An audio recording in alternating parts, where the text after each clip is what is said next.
ඔබ සැමට ජේසු පිහිටයි. ඔබ කවදා හරි හිතලා තියෙනවද දේවදූතෙක් වෙන්න තිබ්බනම් කොච්චර හොඳද කියලා? සුදු පියාපත් විහිදවලා අහසින් පියාඹලන කෙනෙක් විතරද දේවදූතෙක් කියලා කියන්නේ. හැබැයි බයිබලයට අනුව ඔබටත් මටත් පුළුවන් මේ පොළව මත ඇත්තම දේවදූතෙක් වෙන්න. දෙවියන් වහන්සේගේ ආදරයත් බලාපොරොත්තුවත් මේ ලෝකයට අරන් යන මනුෂ්‍ය දේවදූතෙක් වෙන්න ඔබ සූදානම්ද? දේවදූතෙක් වෙන්න ඔබ ඇත්තටම කැමතිද? එහෙනම් අපි කතා කරමු දේවදූතෙක් වෙන්නේ කොහොමද කියලා.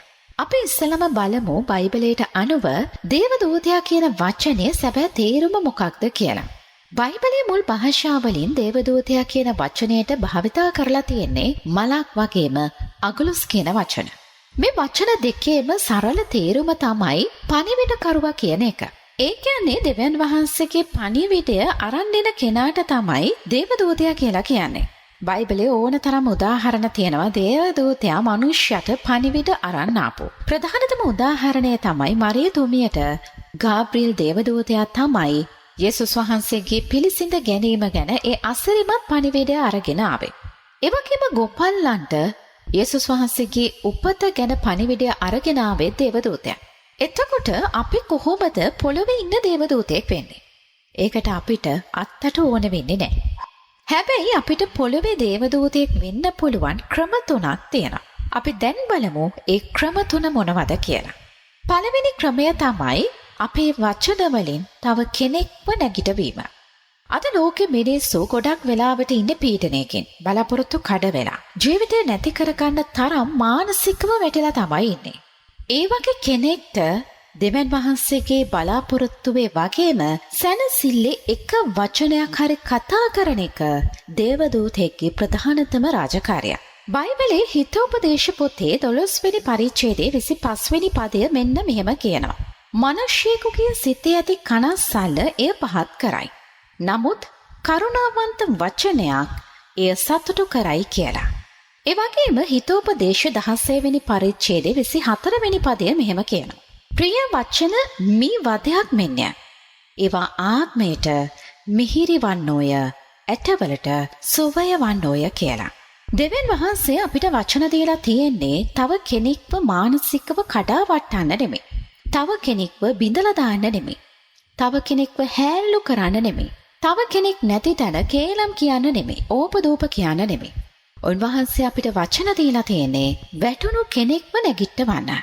සමහර විට ඔබ අද දවස ඇතුළත තව කෙනෙක්ට කියනවා වෙන්න පුළුවන් මට ඔබ ගැන විශ්වාසයි. ඔබ තනි වෙලා නැහැ. මම ඔබත් එක්ක ඉන්නවා කියලා. එහෙම නැත්නම් ඔබ කියනවා වෙන්න පුළුවන් දෙවියන් වහන්සේ ඔබට ආදරය කියන එකම එක ආදරණීය ධෛර්යමත් වචනය. ඒ එකම එක ආදරණීය ධෛර්යමත් වචනෙන් එක්කෙනාගේ මුළු ජීවිතයම සම්පූර්ණයෙන්ම හොඳ පැත්තට වෙනස් වෙන්න පුළුවන්. බිඳුණු හදවත් සුව කරන වචන කතා කරන එක තමයි මේ පොළොවේ ඉන්න මනුෂ්‍ය දේවදූතයෙක්ගේ පළමු ලක්ෂණය වෙන්නේ. හරි, දැන් අපි බලමු මනුෂ්‍ය දේවදූතයෙක් වෙන්න පුළුවන් දෙවෙනි ක්‍රමය මොකක්ද කියලා. ඒ තමයි ප්‍රායෝගිකව අනික් අයට පිහිටවීම. දේවදූතයෙක් වෙනවා කියලා කියන්නේ වචනෙන් විතරක් ආදරය කරන එක නෙවෙයි. ඒ ආදරය ක්‍රියාවෙනුත් පෙන්වන එක. අද ලෝකෙ මිනිස්සු ප්‍රශ්න, අඩුපාඩු, ලෙඩ රෝග, බඩගින්න නිසා දවස් ගාන පීඩා විඳිනවා. ගොඩක් වෙලාවට අපි ආඥා කරද්දී දෙවියන් වහන්සේගෙන් අහනවා අනේ දෙවියනේ, ඇයි අර අසරණ මිනිස්සුන්ට උදව් කරන්නේ නැත්තේ කියලා. හැබැයි දෙවියන් වහන්සේ ඒ අසරණ මිනිසුන්ගේ යාඥාවලට උත්තර දෙන්න පාවිච්චි කරන්නේ වෙන කාවවත් නෙමෙයි, ඔබව සහ මාව. උන්වහන්සේ අපිට දීලා තියෙන දේවල් වලින් තව කෙනෙක්ගේ අවශ්‍යතාවයක් පරිමහනකොට අපිට නොදැනුවත්වම ඒ මනුෂ්‍යයාගේ ජීවිතයට දෙවියන් වහන්සේ එවපු දූතෙක් බවට ඔබව සහ මාව පත් වෙනවා. බයිබලයේ මතෙව් 25 වෙනි පරිච්ඡේදයේ උන්වහන්සේ හරිම බලවත් කතාවක් කියනවා. මම සාකිනිව හිටියා. ඔබ මට ආහාර දුන්නා. මම පිපාසිතව සිටියා. ඔබ මට බොන්න දුන්නා. මම ආගන්තුකව සිටියා. ඔබ මා නිවසට පිළිගත්තා. මා නිර්වස්ත්‍රව සිටියා. ඔබ මට ඇඳුම් ඇඳුවා. මා රෝගීව සිටියා. ඔබ මට සැලකුවා. මා සිරගතව සිටියා. ඔබ මා බලන්න ආවා කියලා. මේක කිව්වම මිනිසුන් උන්වහන්සේගෙන් අහනවා ස්වාමිනී අපි කවද්ද ඔබ වහන්සේ බඩගින්නෙන් ඉන්නවා දැකලා කෑම දුන්නේ කියලා. එතකොට යේසුස් වහන්සේ දෙන උත්තරය තමයි මේ මගේ ඊටා කුඩා සහෝදරයන්ගෙන් එක්කෙනෙකුට ඔබ ඒ දේ කළා නම් ඒක කළේ මටයි කියන එක. යාකෝබ් දෙවෙනි පරිච්ඡේදයේ 15-16 පදවලත් කියනවා සහෝදරයෙකෝ සහෝදරියක් ඇඳුම් නැතුව කෑම නැතුව ඉද්දී ඒ අයට අවශ්‍ය දේ නොදී සීතලෙන් බේරෙන්න බඩ පුරව ගන්න කියලා වචනෙන් විතරක් කිව්වොත් ඇති වැඩක් තියනවද කියලා. ඉතින් කිසිම ලාභ ප්‍රයෝජනයක් ප්‍රශංසාවක් බලාපොරොත්තු නොවි පාරේ ඉන්න අසරණ කෙනෙක්ට බඩගිනි වුණ කෙනෙක්ට නැත්නම් අසනීප වෙලා තනි වුණ කෙනෙක්ට ඔබ දිගු කරන කරුණාවන්ත දෑ තමයි දෙවියන් වහන්සේගේ ආදරය මේ පොළවට රැගෙන එන සැබෑම දේවදූත පියාපත්. ඔබට දෙවියන් වහන්සේ දීලා තියෙන සම්පත් තියෙනවා. නමුත් ඔබ ඒ හැමදේම ගොඩ ගහ ගන්නවා නම් කාටවත් නොදී ඉන්නවා නම් ඒ දේවල් වලින් ඔබේ මල්ල පුරව ගන්නවා නම් දෙවියන් වහන්සේ කොහොමද තවත් ආශිර්වාද ඔබට දෙන්නේ? මොකද ඔබේ මල්ල දැනටමත් ඔබ පුරවගෙන සීල් කරගෙන ඉවරයි. හැබැයි ඔබට දෙවියන් වහන්සේ දීලා තියෙන දෙයින් ඔබ තව කෙනෙක්ට උදව් දෙන්න අත දිගහරිනකොට ඒ අතට උන්වහන්සේ තව තවත් ආශිර්වාද ළඟා කරවනවා. තව තවත් කරුණාව ළඟා කරවනවා. ඒ දේ ඔබ හොඳට මතක තියාගන්න ඕන දෙයක්. හරි, අපි බලමු දැන් පොළොවේ දේවදූතයෙක් වෙන තුන්වෙනි ක්‍රමය මොකක්ද කියලා. තුන්වෙනි ක්‍රමය තමයි දෙවියන් වහන්සේගේ ප්‍රේමය සජීවීව පෙන්වන ජීවමාන සාක්ෂියක් වෙන එක. අද ලෝකේ පුරාම දකින්න තියෙන්නේ වෛරය, ඊර්ෂ්‍යාව, පරිගැනීම, ආත්මාර්ථකාමීත්වය විතරයි. හැමෝම බලන්නේ Tamanගේ වාසිය විතරක් හොයාගෙන අනෙක් අයව පාගලා දාලා ඉස්සරහට යන්න.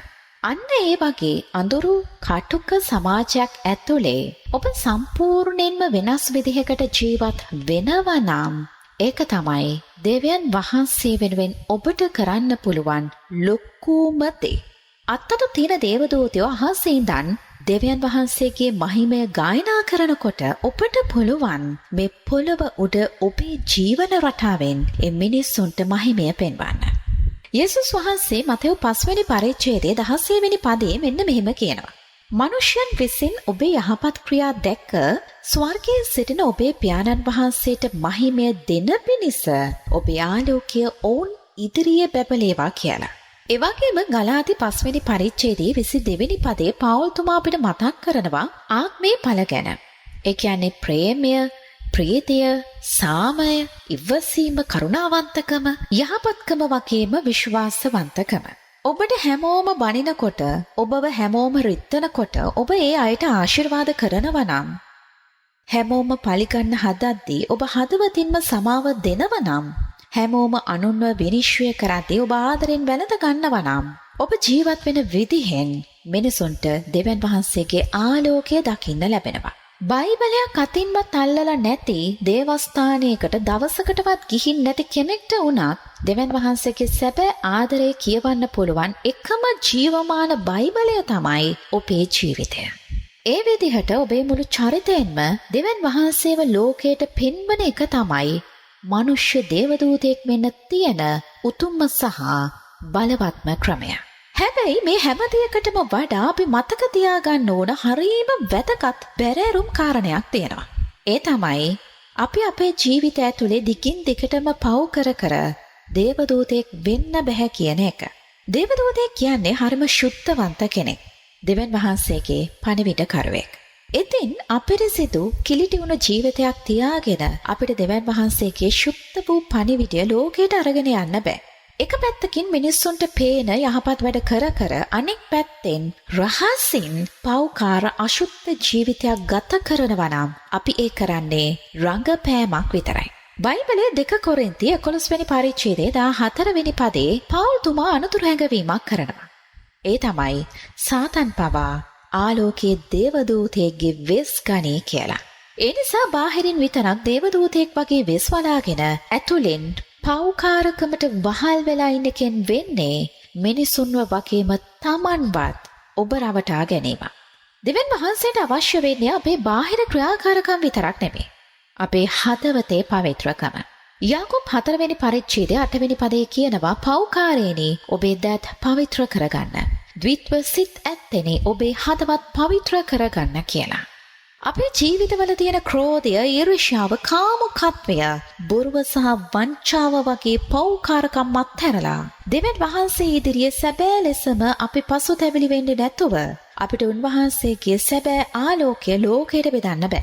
දේවදූතෙක් වෙන්න නම් මුලින්ම අපි අපේ ඇතුළාන්තය පාවෙන් නිදහස් කරලා ශුද්ධවන්ත වෙන්න ඕනේ. පෞකාරකමත් එක්ක වැඩ කරන ගමන් කිසිම කෙනෙක්ට දෙවියන් වහන්සේගේ සැබෑ පණිවිඩකරුවෙක් වෙන්න බෑ. ඒ වගේම අපි තේරුම් ගන්න ඕන තවත් දෙයක් තියෙනවා.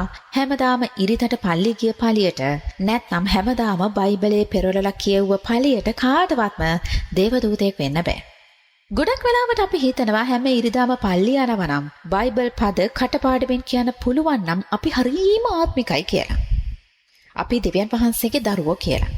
හැබැයි ඒක නිකම්ම ආගමික චාරිත්‍රයක් වෙන්න පුළුවන්. යේසුස් වහන්සේගේ කාලයේ හිටිය පරිසෙවරු මේ අය ශුද්ධ ලියවිල්ල අකුරක් නෑර දෙනගෙන හිටියා. හරිම වෙලාවට දේවස්ථානයට ගියා. හැබැයි උන්වහන්සේ ඒ අයට කිව්වේ මොකද්ද? වෙස් වලාගත්ත කුහකයෝ කියලා. මොකද ඒ අයගේ ඇතුළාන්තය කුණු වෙලා තිබ්බා. හදවතේ ආදරය වගේම කරුණාවක් ඒ අයගේ අභ්‍යන්තරයේ තිබ්බේ නැහැ. යාකොබ් පළවෙනි පරිච්ඡේදයේ 22 වෙනි පදය පැහැදිලිවම කියනවා වචනය අසන්නන් පමණක් වෙලා තමුන්ම රවටා නොගෙන එය ක්‍රියාවේ යොදවන්න කියලා. ඔබ පල්ලියට වෙලා පැය ගාණක් ඉඳගෙන හිටියත් බයිබලයේ පිටු 100,000 ගාණක් කියවුවත් ඒ වචනෙන් අපේ ජීවිත ඇතුළාන්තය වෙනස් කරගන්නේ නැත්නම් ඔබ පල්ලියෙන් එළියට බැස්ස ගමන් මිනිසුන්ට වෛර කරනවා නම්, ඊර්ෂ්‍යා කරනවා නම්, කේලම් කියනවා නම් ඒ ආගමිකත්වෙන් නැති වැඩක් නැහැ. දෙවියන් වහන්සේ බලන්නේ අපේ බාහිර ආගමික ලේබල් දිහා නෙවෙයි. අපි අනික් අයට සලකන විදිහ වගේම අපේ හදවතේ තියෙන අවංකකම දිහා තමයි උන්වහන්සේ බලන්නේ. බයිබලය කටපාඩම් කරගෙන පල්ලියේ පළමු බංකුවේ ඉඳගෙන හිටියත් දෙවියන් වහන්සේගේ ආදරය වගේම ශුද්ධකම නැත්නම් කිසිම කෙනෙක්ට දෙවියන් වහන්සේගේ සැබෑ දූතෙක් වෙන්න බෑ. ඒ නිසා අපි අදම මේ පෞකාර පුරුදු වලට නැවතීමේ තිත තියන්න ඕනේ. හරි, දැන් ඔබට හිතෙන්න පුළුවන් මම මේ පව් ඔක්කොමත් නැවැත්තුවා. මම දෙවියන් වහන්සේගේ දූතෙක් වෙනවා. හැබැයි මෙහෙම වුණා කියලා මට ලැබෙන වාසිය මොකක්ද කියලා. ඔව්, සාධාරණ ප්‍රශ්නයක්. අපි රස්සාවක් කළොත් අපිට මාසේ අන්තිමට පඩියක් ලැබෙනවා. හැබැයි ස්වර්ගයේ රාජ්‍යරුව වෙනුවෙන් මේ පොළවේ දේවදූතෙක් වෙලා වැඩ කරනකොට උන්වහන්සේ අපිට දෙන වරප්‍රසාද වගේම වාසි ඊට වඩා ගොඩාක් වෙනස්. ගොඩක් උතුම්. පළවෙනි එක තමයි උන්වහන්සේ අපිට දෙන දිව්‍යමය ආරක්ෂාව වගේම රැකවරණය. අපි දෙවියන් වහන්සේගේ වැඩක් වෙනුවෙන් කැප වෙලා උන්වහන්සේගේ පණිවිඩය අරන් යනකොට අපි ආරක්ෂාව බහරගන්නේ උන්වහන්සේ. බයිබලයේ ගීතාවලිය 91 වෙනි පරිච්ඡේදයේ 11 වෙනි ගීතිකාව කියනවා මක්නිසාද උන්වහන්සේ ඔබ යන සියලු මාර්ගවලදී ඔබව රකින්න පිණිස තමන්ගේ දේවදූතයන්ට ඔබ ගැන අණ දෙනසේක කියලා. අපේ උන්වහන්සේගේ පණිවිඩකරුව වෙනකොට ස්වර්ගීය සේනාවන් අපේ ආරක්ෂාවට දෙවියන් වහන්සේ විසින් යොමු කරනවා. ඒ නිසා අපිට දෙවියන්ගේ ආරක්ෂාවක් වගේම රැකවරණයක් තියෙන නිසා අපි කිසි දෙයකට බය වෙන්න ඕනේ නැහැ. සාතන්ගේ උගුල් වලට බය වෙන්න ඕනේ නැහැ. මොකද දේවදූතයන් අපිව වට කරගෙන ඉන්න නිසා. දෙවෙනි වාසිය තමයි හෘද සාක්ෂිය තියෙන සැනසීම. ඒ වගේම දිව්‍යමය ප්‍රීතිය. ඔබට සල්ලි ගොඩාක් තියෙන්න පුළුවන්. යාන වාහන ගොඩාක් තියෙන්න පුළුවන්. හැබැයි සල්ලි දීලා ගන්න බැරි එකම දේ තමයි හදවතේ සැනසීම කියලා කියන්නේ. ඔබ වැටුණු මිනිස්සෙක්ව වචනයකින් නැගිට්ටවලා අසරණයෙකුට පිහිට වෙලා දෙවියන් වහන්සේගේ ආදරය බෙදනකොට අපේ හදවතට දැනෙන ඒ දිව්‍යමය සන්තෝෂය ලෝකෙ කිසිම දෙයකට සම කරන්න බෑ. ඔබ මම අර කලින් කිව්ව පෞකාරකම් ටික අත්හැරියම ඔබේ හිතට දැනෙන සැනසීම මිල මුදල් විසික් කරලා ලබා ගන්න බෑ. යොහන් තුමාගේ සුභාරංචියේ 15 වෙනි පරිච්ඡේදයේ 11 වෙනි පදය කියනවා මගේ ප්‍රීතිය ඔබ තුල පවතන පිණිසත් ඔබේ ප්‍රීතිය සම්පූර්ණ වෙන පිණිසත් මම ඔබට මේ දේවල් කිව්වෙමි කිය. එනිසා ඔබ මේ ලෝකයේ දේවදූතයෙක් වෙනකොට ඔබේ හිතේ තිබුණු කරදර, ඔබේ හිතේ තිබුණු රිදවීම්, ඔබේ හිතේ තිබුණු පීඩා ඔක්කොම අයින් වෙලා හදවතට පුදුමාකාර සැනසීමක් ළඟා වෙනවා. මනුෂ්‍ය දේවදූතයෙක් වෙන එකේ තුන්වෙනි වාසිය තමයි ඔබ හිතන්නේම නැති දෙයක්. ඒ තමයි ස්වර්ගීය තැන්පතුව. ඒ වගේම සදාකාලික ගෞරවය. දැන් ඔබට බැංකු තැන්පතුවක් තියනවා නේද? ඔබ සල්ලි ඉතුරු කරනවා නේද? අන්න ඒ වගේ තමයි ඔබ මනුෂ්‍ය දේවදූතයෙක් වෙනකොට ඔබ දන්නේත් නැතුව ඔබට ස්වර්ගයේ තැන්පතුවක් ලැබෙනවා. ඒකෙන් සදාකාලික ගෞරවය ඔබට ලැබෙනවා. අපි මේ පොළවේ කරන පුංචි යහපත් ක්‍රියාවක්ම පව් අත්හැරලා ගත කරන ශුද්ධවන්ත ජීවිතය ස්වර්ගයේ ඔබේ තැන්පතුවේ සටහන් වෙනවා. මතකතුමාගේ සුභාරංචියේ 6 වෙනි පරිච්ඡේදයේ 20 වෙනි පදයේ කියනවා කැඳ හෝ මලකඩ හෝ නොකන සොරකම් නොකරන ස්වර්ගයේ වස්තු රැස් කර ගන්න කියලා.